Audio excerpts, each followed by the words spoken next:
Berjumpa lagi semuanya di warung kebanggaan kita semuanya yakni Budayanti. Pada saat ini kita akan kembali lagi melanjutkan perjalanan dari Babang Tamfan Xiaoyan dalam mencari janda Tobrut. Saat ini kita kembali diperlihatkan dengan kemunculan dari sesosok iblis naga yang menggemparkan. Terlihat jika wujud iblis naga itu telah muncul sepenuhnya dari celah. Kemudian lava mengalir di antara sisik-sisik merah tua dan hitam dan tanduk-tanduk menjulang. Diketahui jika bentuk iblis naga menyerupai naga namun berbeda karena memancarkan aura iblis yang kuat dan bau busuk yang memenuhi udara. Saat ini iblis naga memutar tubuh dan menyemburkan api hitam yang menyelimuti Xiaoyan. Kekuatan mengerikan iblis naga membuat ruang di sekitarnya runtuh sehingga memaksa ketiga suku mundur. Xiaoyan menyadari bahwa kekhawatiran terhadap ketiga suku harus dihentikan untuk sementara, sehingga fokus Xiaoyan pada saat ini hanya satu yakni menghancurkan iblis naga tersebut. Walaupun Xiaoyan berwujud manusia namun kini dia mencoba mengeluarkan tangannya ke depan dan semburan api terus-menerus memancar dari tubuhnya. Saat ini api Xiaoyan memiliki tiga warna berbeda dengan api hitam milik sosok iblis naga. Jika Xiaoyan mampu mengendalikan api keheningan maka api Xiaoyan akan mendapat warna tambahan, lalu pada akhirnya kedua semburan api bertabrakan dahsyat di udara mengubah seluruh ruang menjadi lautan api. Saat ini lautan yang dibawa oleh monster laut Changming langsung menguap dan berubah menjadi awan gelap yang meredupkan pandangan hingga seolah memasuki kegelapan. Kemudian api hitam iblis naga terus-menerus ditangkis oleh api Xiaoyan membuat sosoknya terkejut hingga mengguncangkan tubuhnya dan memuntahkan kobaran api hitam yang lebih dahsyat. Namun Babang Tamfan kita Xiaoyan yang memegang jantung api harus bersaing habis-habisan dalam pertarungan unsur api tersebut. Kemudian kobaran api kedua belah pihak meletus lagi dengan kekuatan yang berkali-kali lipat. Bahkan lautan menguap total awan gelap tersapu dan vegetasi di tanah berubah menjadi abu, sehingga membuat suhu ledakan meningkat cepat hingga tanah di sekitar mulai menunjukkan tanda-tanda meleleh. Pada tingkat itu permukaan akan berubah menjadi magma, meski kekuatan dunia gunung dan lautan menekan Xiaoyan, akan tetapi tiga warna jantung api milik Xiaoyan tetap berkobar kuat. Seiring waktu, api Xiaoyan sedikit demi sedikit mengambil alih medan menangkis setiap serangan dari iblis naga, lalu pada jarak beberapa puluh kaki iblis naga pada akhirnya terpaksa meledakkan apinya dengan kuat, kemudian benturan kembali terjadi dan ledakan merusak kepala dari iblis naga, akan tetapi kekuatan fisiknya yang luar biasa pada saat ini masih tampak tetap utuh. Lalu setelah keluar dari kobaran api saat ini iblis naga langsung kembali menyerang Xiaoyan. Saat ini terlihat jika kepala naga berwarna coklat kemerahan membuka rahang dan menyemburkan api hitam. Tidak hanya itu saja bahkan sosoknya juga mengeluarkan raungan naga rendah yang berubah menjadi serangan sonik kuat. Kemudian sosok tersebut pada saat ini tampak berniat untuk menghantam jiwa Xiaoyan. Saat ini kekuatan jiwa alam void milik Xiaoyan langsung menghilang sesaat sebelum akhirnya Xiaoyan membalas. Jadi serangan terbaik melawan serangan jiwa adalah dengan menyerang balik dengan kekuatan jiwa, sehingga saat ini kekuatan jiwa Xiaoyan pun segera melonjak, lalu energi tak terlihat itu menembus tubuhnya dan mengarah langsung ke jiwa musuh. Serangan sonik iblis naga bertaut dengan serangan jiwa Xiaoyan. Kedua kekuatan tak terlihat itu saling beradu sampai Xiaoyan tak bergerak namun tak lama kemudian iblis naga meraung kesakitan. Saat ini kekuatan jiwa yang dilontarkan Xiaoyan melampaui ekspektasi dari iblis naga, tentu saja hal ini membuatnya berguncang seperti diserang ketakutan terdalam, bahkan seluruh tubuh dari iblis naga merontak menunjukkan penderitaan yang luar biasa. Kemudian kilatan petir dahsyat menyambar di bawah kaki Xiaoyan dan sesaat kemudian Xiaoyan muncul di hadapan kepala besar iblis naga, kemudian segel bintang putih berkedip di antara alis Xiaoyan dan tubuhnya membungkuk sementara tinjunya terselip di pinggang, lalu Xiaoyan pada saat ini siap menyerang kapan saja, Lalu bola mata besar berbentuk berlian milik iblis naga menyusut ketika sosok manusia sekecil semut memancarkan bahaya maut yang luar biasa. Saat ini Xiao Yan memilih tidak langsung menghabisi iblis naga. Tentu saja Xiao Yan mempertimbangkan bahwa menghabisinya akan sia-sia dan beresiko mengundang murka dari klan iblis naga, sehingga hal ini justru akan benar-benar akan memperburuk situasi di masa depan. Lalu dengan sikap tegas Xiao Yan menyatakan bahwa ia sedang mencari seseorang yang konon dibawa pergi oleh klan iblis naga. Lalu terlihat jika iblis naga yang tiba-tiba berubah wujud menjadi humanoid lebih tinggi dari manusia biasa dengan tanduk naga di dahi dan bersisik merah hitam menatap Xiao Yan dengan arogan. Kemudian ia lanjut menyampaikan bahwa klannya memang sering melahap manusia. Menurutnya semua manusia yang diambil telah dimakan dan tidak ada yang tersisa. Menanggapi hal tersebut Xiao Yan menanyakan apakah setelah melahap mereka akan bisa berhadapan dengan keabadian dewa. Iblis naga mengejek keberanian Xiao Yan dan memperingatkan bahwa menantang klan mereka berarti kematian. Xiao Yan merasakan niat membunuh membara sebelum akhirnya berkata bahwa Xiao Yan belum memiliki jiwa klan iblis naga di bendera penekaan jiwa miliknya. Mendengar hal tersebut sosok iblis naga pun mundur selangkah. Sementara itu Xiao Yan berniat untuk menangkapnya dan bersamaan dengan hal tersebut iblis naga lenyap dalam kepulan asap hitam sambil memperingatkan bahwa jika Xiao Yan tidak berani meninggalkan dunia gunung dan lautan, maka klan mereka akan melahap Xiao Yan suatu saat nanti. Di saat yang sama suara amarah terdengar dari pihak lain. Saat ini Goyan mengabarkan bahwa 3 suku dewa yang sebelumnya dibelenggu telah melarikan diri dari alam cermin. Ketika suara itu bergema mata Xiao Yan pada saat ini meredup. Xiao Yan merenungkan ketidakpastian tentang kekuatan Raja Tianzang pada saat ini. Karena jika dia benar-benar dimakan oleh klan iblis naga, maka berarti klan iblis naga memiliki kekuatan yang jauh lebih besar. Namun Xiao Yang juga berpikir bahwa meski Raja Tianzang telah ditelan oleh mereka akan tetapi keberadaan tablet kehidupan Raja Tianzang di tangan Xiao Yan menunjukkan bahwa dia tidak mati begitu saja. Lalu untuk sementara waktu Xiao Yan berpikir bahwa sepertinya jalan terbaik adalah meminta bantuan Wu.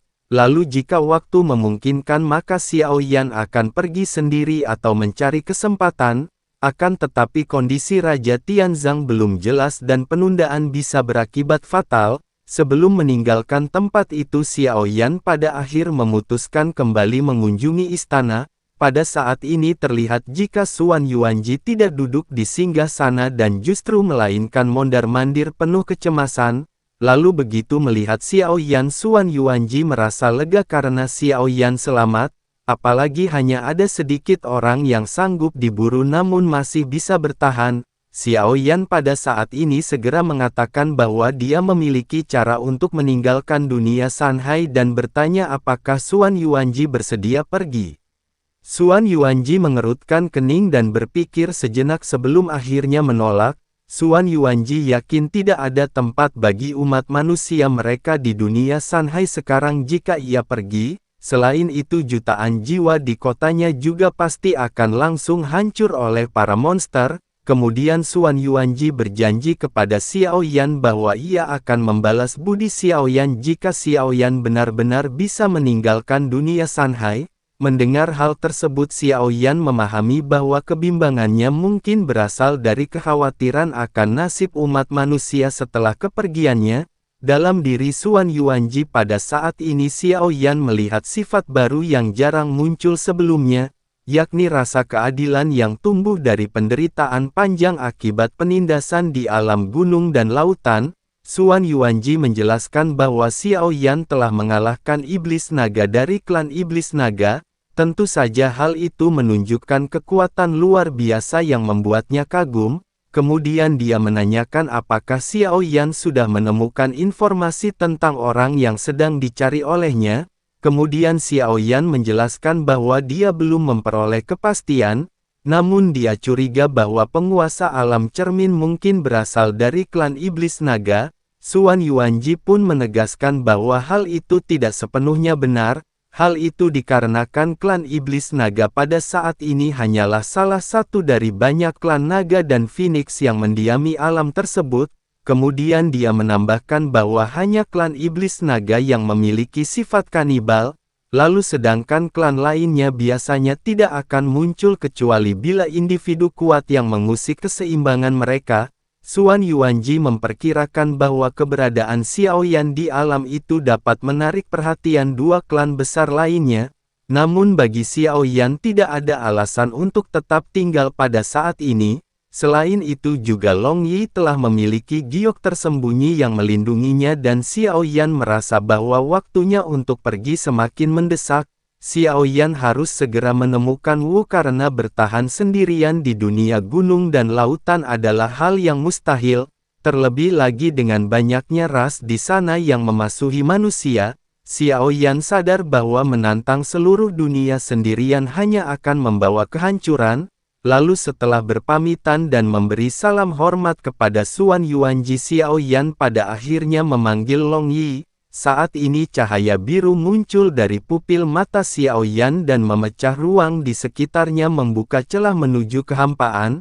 Suan Yuanji menatap pemandangan itu dengan mata menyempit merasakan kekuatan luar biasa yang mengalir dari retakan ruang tersebut. Saat Xiaoyan dan Long Yi melangkah ke dalam celah tersebut, retakan itu berhenti sejenak seolah memberi pilihan kepada Suan Yuanji. Namun setelah ragu sesaat ia menggelengkan dan memilih untuk tetap tinggal. Setelah kepergian Xiaoyan, Suan Yuanji berdiri sendiri di istana. Pada saat ini dia merenungkan bahwa apa yang dikatakan Xiaoyan mungkin benar. Selain itu juga dia mengagumi kemampuan Xiaoyan yang mampu menembus batas dunia cermin dan menyesalkan bahwa di dunia gunung dan lautan tidak ada manusia lain yang sekuat itu. Kemudian dia berjanji pada dirinya sendiri bahwa suatu hari nanti jika segelnya berhasil dilepaskan maka dia akan membalas semua penderitaan umat manusia. Lalu aura Suan Yuanji tiba-tiba melonjak hebat dan dalam sekejap kekuatannya menembus dari tingkat pertama hingga kelima keabadian dewa. Namun ledakan kekuatan itu hanya berlangsung sesaat sebelum auranya kembali turun ke tingkat kaisar abadi. Kemudian dalam keheningan ia bergumam bahwa kekuatannya saja tidak cukup untuk mengubah nasib umat manusia karena ada kekuatan tersembunyi di balik semua ini. Jadi mereka adalah tangan yang memanipulasi seluruh dunia gunung dan lautan. Kemudian dia menyadari bahwa semua perjuangan akan sia-sia sampai tangan itu ditemukan. Lalu setelah menarik nafas panjang ia membubarkan istana dan pergi meninggalkan tempat tersebut. Sementara itu di alam dewa kekacauan ada dua sosok biru muncul di atas platform batu nomor 9 dan nomor 5. Saat ini Xiaoyan meminta bantuan kepada 5 dan menjelaskan bahwa ia sedang berada di dunia gunung dan lautan untuk mencari seseorang yang dikabarkan diculik oleh klan naga iblis. Kemudian 5 terdiam beberapa saat sebelum menyuruh Xiaoyan datang ke benua asal naga. Lalu tanpa banyak bicara Xiaoyan pun menyetujui dan segera menutup pertemuan. Lalu pada akhirnya setelah kembali ke dunia gunung dan lautan, Xiaoyan bersama Long Yi segera berangkat menuju benua asal naga. Lalu peta yang diperoleh dari Qi menunjukkan bahwa wilayah itu berada sangat jauh melintasi banyak benua dan samudera. Dengan kekuatan jiwa gua Void, Xiaoyan melaju dengan kecepatan tinggi namun perjalanan panjang itu menguras energinya. Saat ini Xiaoyan meminta Long Yi mencari tunggangan sementara agar mereka bisa terus bergerak tanpa berhenti. Berkat giok tersembunyi Long Yi berhasil menutupi keberadaannya dan memilih untuk menunggangi makhluk yang tidak mencolok. Lalu setelah puluhan hari menempuh perjalanan melewati benua dan lautan, saat ini mereka akhirnya menggunakan seekor nyamuk terbang raksasa sebagai tunggangan. Selama perjalanan itu Suyu di dalam diri Xiaoyan bereaksi mengingatkan bahwa konferensi Dewa Kekacauan akan diadakan. Xiaoyan kemudian menutup matanya dan menghubungkan kesadarannya ke alam Dewa Kekacauan melalui batu giok khusus. Di sana sosok-sosok biru lainnya perlahan muncul di platform batu yang tersisa. Sesaat kemudian setelah semua orang berkumpul pada akhirnya diskusi pun dimulai. Dalam diskusi itu menjelaskan bahwa di alam Dewa Surga Zhang Misi belum menampilkan dirinya lagi, namun situasi di berbagai dunia menunjukkan gejala yang tidak baik sehingga mereka perlu menemukan siapa Zhang Misi yang sebenarnya di antara mereka. Menaruh curiga pada kekuatan destruktif yang tersembunyi dan walaupun Xiao Yan tidak tahu apakah yang dimaksud adalah dirinya, dia menyadari bahwa identitas itu hanyalah bayangan. Tentu saja Xiao Yan bukanlah Zhang Misi sejati melainkan tiruan yang tidak disengaja, namun keberadaan Zhang Misi yang sesungguhnya masih tersembunyi di antara 7 sosok lainnya. Dalam kelompok sekecil itu tidak ada tanda atau petunjuk yang bisa dijadikan awal untuk mencari kebenaran membuat misteri itu tetap menggantung di antara mereka. Lalu pertemuan di alam dewa kekacauan pada akhirnya berlangsung dengan tegang. Setelah 2 atau menyampaikan pandangannya, saat ini 3 menjelaskan dengan nada perlahan bahwa alam mendalam surga barat kini dilanda kekacauan. Dahulu 3 sempat menegaskan bahwa tidak ada yang aneh di wilayah itu namun kenyataannya kini menunjukkan kerusuhan besar yang tak terelakkan. Tentu saja hal ini menandakan bahwa tidak satu pun dari 9 alam benar-benar aman. Xiao Yan merenungkan semua penjelasan itu karena jika benar Zhang Misi menjadi dalang di balik kekacauan ini, maka kekuatan mereka pasti amat mengerikan. Bahkan kekuatan mereka mungkin berada di luar jangkauan Xiao Yan. Dia teringat bahwa selama pertemuan Zhang Misi seluruh informasi yang muncul begitu terputus-putus dan membingungkan, bahkan tidak ada satupun yang terasa berguna namun di balik kepanikan itu Xiao Yan menyadari adanya pola tersembunyi. Hal itu dikarenakan setiap kalimat yang tampak acak justru mengandung perhitungan rumit seolah menyimpan makna tersembunyi yang belum ia pahami sebelumnya. Lalu kemungkinan lain menurut pikirannya Zhang Misi memang benar-benar gila dan kata-kata mereka tidak lagi memiliki bobot logis. Bahkan hingga kini kelompok itu tetap menjadi misteri yang sulit dijangkau sama seperti seluruh alam dewa kekacauan yang keberadaannya sendiri penuh teka-teki. Selain itu juga Xiao Yan bahkan mulai meragukan tujuan sebenarnya dari pertemuan ini. Meski demikian sejauh ini pertemuan tersebut justru banyak membantu Xiao Yan bukan membawa pada malapetaka seperti yang Xiao Yan khawatirkan. Lalu dia kini menyimpan rasa curiga terhadap semua peserta rapat termasuk dengan nomor 1. Akan tetapi meskipun begitu Xiao Yan pada saat ini tidak menaruh kebencian kepada siapapun. Dalam benaknya ia menimbang kembali isi pertemuan ini apalagi banyak hal yang tampak mencurigakan seolah diarahkan kepada setiap peserta tanpa terkecuali. Xiao Yan lalu mengingat bahwa sebelumnya Zhang Misi juga pernah mengawasinya secara diam-diam, namun setelah sosok itu tewas Xiao Yan sendiri justru menggantikan posisi orang yang dulu mengendalikannya. Lalu dari situ muncul pertanyaan dalam pikiran Xiao Yan, yakni mungkinkah ada orang lain yang mengalami hal serupa dengan Xiao Yan? Mungkin ada individu lain dengan 2 identitas sama seperti Xiao Yan? Lalu Xiao Yan mulai mencurigai jumlah peserta rapat yang tidak sesuai sebab dari total 8 orang yang seharusnya hadir namun hanya 7 yang tampak nyata. Lalu jika benar ada seseorang dengan 2 identitas maka jumlah sebenarnya harus lebih sedikit lagi.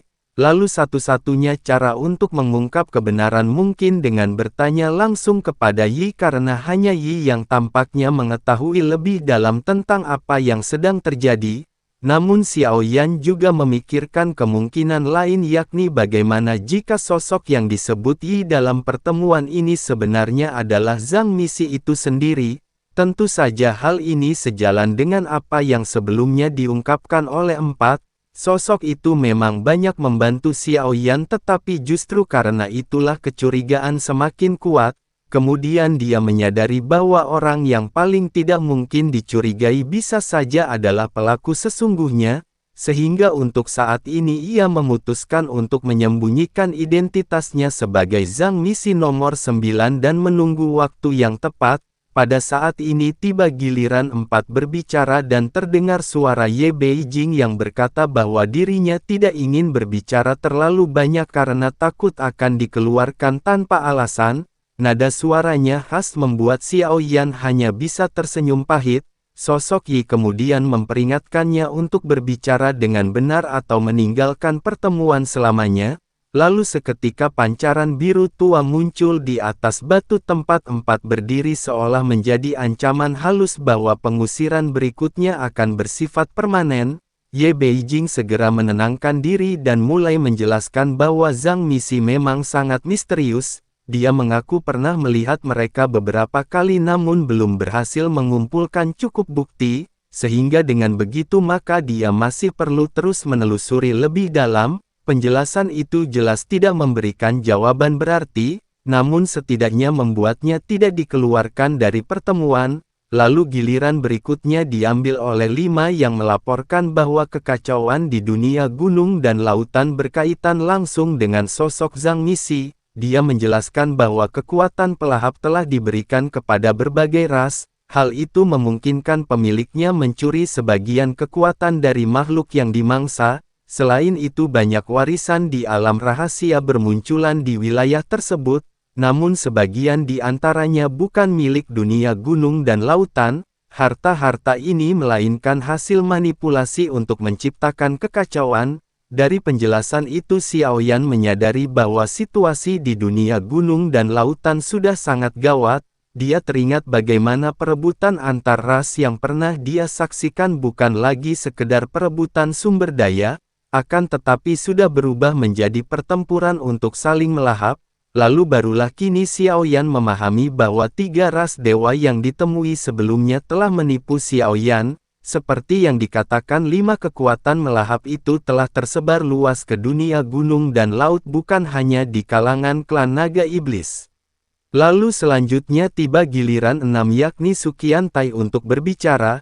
Dia dengan jujur mengungkapkan bahwa peperangan antara Taiku dan Sensi kemungkinan besar juga berkaitan dengan Zhang Misi. Tentu saja tidak ada yang menyangkal ucapannya sebab semuanya sudah memahami mengenai hal tersebut. Jadi bagian pertama dari pertemuan ini memang ditujukan agar setiap peserta menyampaikan laporan masing-masing. Lalu selanjutnya giliran 7 dan ia dengan nada tenang menyatakan bahwa semua yang terjadi sebenarnya bukan hal yang aneh, karena selama 100,000 tahun terakhir peperangan antar dunia memang sudah menjadi bagian dari hukum alam, lalu pergantian antara yang lama dan yang baru merupakan syarat mutlak bagi kelangsungan dunia, bahkan tanpa keberadaan Zhang Misi pun hasil akhirnya mungkin tidak akan berbeda. Tentu saja ucapan itu membuat pikiran Xiao Yan menjadi jernih dan dia mulai memahami bahwa selama ini mereka terlalu fokus pada Zhang Misi hingga melupakan fakta bahwa kekacauan adalah bagian dari siklus alami dunia.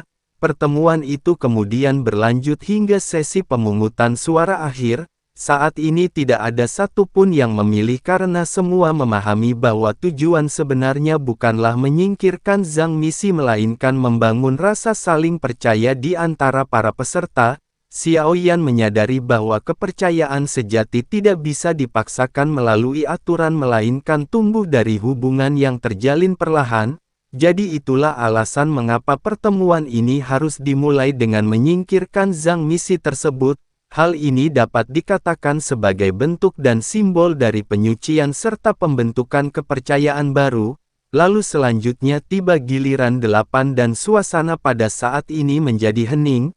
Kemudian dengan suara tenang 8 mengaku bahwa bayangan hitam dan topeng yang digunakan oleh Zhang Misi adalah hasil ciptaannya sendiri. Tentu saja pengakuan itu mengejutkan Xiao Yan karena berarti topeng Jugen yang ia miliki juga dibuat oleh 8. Namun 8 menambahkan bahwa saat itu dia tidak mengetahui bahwa orang yang meminta membuat topeng tersebut adalah anggota dari Zhang Misi. Apalagi dia hanya menerima permintaan dari sebuah kepingan giok tanpa tahu siapa pemberinya. Lalu pada akhirnya tibalah giliran Xiao Yan untuk berbicara. Tentu saja pertemuan ini membuatnya melihat setiap peserta dengan cara yang berbeda. Xiao Yan mulai memahami karakter masing-masing termasuk Suqiantai yang meski memiliki niat tersembunyi namun justru ia bisa menjadi sekutu sementara. Lalu untuk saat ini Suqiantai akan menjadi pilihan terbaik bagi Xiao Yan sebagai jembatan dan mata di wilayah Sensi sekaligus langkah awal membangun strategi baru menghadapi kekacauan yang lebih besar. Kemudian Xiao Yan mulai membuka pertemuan dengan menyampaikan bahwa dirinya memiliki informasi penting tentang sosok Zhang Misi. Tanpa mengaku telah menyusup ke organisasi tersebut, Xiao Yan dengan hati-hati mengisyaratkan bahwa beberapa di antara mereka mungkin telah dikendalikan oleh kelompok misterius tersebut. Dia juga menyebutkan bahwa dari informasi yang didapatkan terdapat indikasi bahwa beberapa anggota rapat yang misi hanyalah alat permainan pihak lain. Xiao Yan sadar bahwa sebagian kebenaran harus diungkapkan agar kepercayaan yang telah dibangun tidak runtuh sebab kebohongan cepat atau lambat akan terbongkar juga. Walau hanya berbicara singkat, Xiao Yan tahu bahwa dalam rapat semacam ini menyisakan ruang untuk manuver jauh lebih baik daripada membuka semuanya. Lalu setelah menutup penjelasan awalnya, Xiao Yan mempersilakan semua anggota untuk berbicara bebas. Seperti yang sudah diduga, Hua Chan menjadi orang pertama yang menanggapinya. Dia menanyakan makna di balik istilah pupil vertikal dan apakah itu merupakan nama dari Zhang Misi sesungguhnya. Pertanyaan tersebut membuat Xiao Yan menyadari bahwa kecurigaan sebelumnya terhadap Hua Chan mulai berkurang meskipun belum sepenuhnya hilang. Xiao Yan kemudian menjelaskan bahwa pola khas pada topeng para anggota Zhang Misi menunjukkan ciri menyerupai mata. Penjelasan ini membuat Hua Chan terdiam sesaat, tampak seperti sedang mengingat-ingat sesuatu. Dia akhirnya mengaku bahwa memang ada pola mata pada topeng yang pernah ia lihat. Lalu Xiao Yan menambahkan bahwa ia sendiri pernah melihat seorang Zhang Misi dengan topeng bermata 9. Tentu saja ini adalah sebuah fakta yang memperkuat kecurigaannya bahwa organisasi itu tidak sesederhana yang mereka kira. Untuk memperkuat penjelasannya, Xiao Yan menanyakan pada 8 tentang asal pembuatan topeng tersebut. Lalu 8 pun menjelaskan bahwa topeng yang ditempanya memiliki 7 pola menyerupai mata dan dibuat untuk keperluan Zhang Misi. Jawaban itu membuat Xiao Yan pada akhirnya berpikir dalam-dalam. Zhang Misi tersebut tampaknya bukan sekedar muncul secara acak melainkan bagian dari sistem yang terencana. Dia kemudian bertanya mengenai fungsi dari topeng dan jubah hitam yang dikenakan oleh para anggota Zhang Misi. 8 menjelaskan bahwa jubah itu disebut dengan jubah hantu karena mampu dikendalikan oleh jiwa dan sedangkan topengnya memiliki kemampuan menyembunyikan aura. Hua Chan kemudian menanyakan jumlah yang pernah dibuat oleh 8. 8 menjelaskan bahwa ada sekitar 9 topeng dan sekitar 10,000 jubah hitam. Jawaban itu membuat Xiao Yan memahami mengapa Hua Chan hanya berhasil menghancurkan satu jubah tanpa menemukan tubuh di baliknya. Apalagi jumlah 10,000 itu berarti hampir mustahil untuk menemukan Zhang Misi yang asli di antara semua klon tersebut. Sementara itu Hua Chan kembali bertanya kepada Xiao Yan tentang jumlah sebenarnya dari Zhang Misi. Apakah hanya ada satu ataukah mereka berjumlah banyak? Xiao Yan menjawab dengan hati-hati bahwa dia belum dapat memastikannya namun berjanji akan mencari tahu lebih jauh.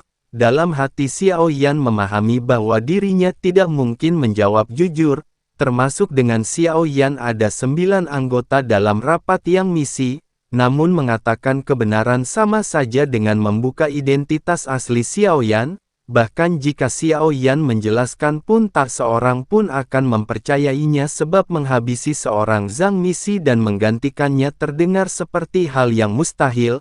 Di sisi lain Ye Beijing kemudian menambahkan pendapatnya bahwa Zhang Misi mungkin bukan sekedar ilusi melainkan kelompok kuat yang tersembunyi di suatu dunia dan mempermainkan semua pihak seperti boneka. Tentu saja pernyataan itu membuat suasana rapat semakin berat. Namun Hua Chan menolak mempercayai gagasan tersebut. Namun Ye Beijing menjelaskan bahwa ada makhluk yang memang bersenang-senang dengan mempermainkan kehidupan lain. Hal itu dapat dikatakan sebagaimana manusia menikmati melihat ikan berenang tanpa tujuan. Tentu saja penjelasan itu membuat Xiao Yan pada saat ini termenung. Dia menyadari bahwa pandangan Ye Bijing mungkin lebih mendekati kebenaran daripada yang disadari siapapun di ruangan itu. Xiao Yan menegaskan pendapatnya bahwa hal semacam itu mungkin benar adanya dan menandakan ia setuju dengan dugaan Ye Bijing. Setelah itu pembahasan tentang Zhang misi perlahan mulai terhenti, namun rasa penasaran Xiao Yan tetap membara. Bahkan Xiao Yan bertanya-tanya siapa 8 sosok Zhang misi yang tersisa selain Xiao Yan dan adakah kekuatan lain di balik mereka. Lalu rapat kemudian beralih pada topik pribadi masing-masing anggota. Saat ini Xiao Yan berniat untuk mencari informasi tentang 3 ahli yang merupakan langkah kelima yang sebelumnya menyerang Xiao Yan. Xiao Yan berharap Suqiantai dapat memberinya petunjuk mengenai identitas mereka. Pada saat yang sama Ye Bijing menyebutkan bahwa dirinya juga telah tiba di dunia pegunungan dan lautan. Hal itu membuat Xiao Yan terkejut karena menyangka Ye Bijing tidak akan datang. Menanggapi hal tersebut sosok 5 pada saat ini mengundangnya untuk datang ke tempatnya. Lalu dari nada bicaranya tampak jelas bahwa mereka saling mengenal satu sama lain. Xiao Yan akhirnya menyadari bahwa hanya dirinya yang belum memiliki hubungan dekat dengan para anggota lainnya. Sementara itu Tiga menjelaskan bahwa dia telah menelusuri garis keturunan Su Jiuyin. Dia juga telah memastikan bahwa garis itu tidaklah punah. 5 mengucapkan terima kasih dengan sopan setelah mengetahui informasi tersebut. Lalu suasana pertemuan itu berakhir dengan nada tenang dan penuh dengan kehati-hatian. Meskipun masing-masing anggota berasal dari dunia yang berbeda namun mereka tetap menghormati satu sama lain. Namun satu-satunya pengecualian hanyalah Hua Chan yang meskipun bersikap dominan memilih menahan diri di hadapan mereka semua karena takut diculik Bude Yanti.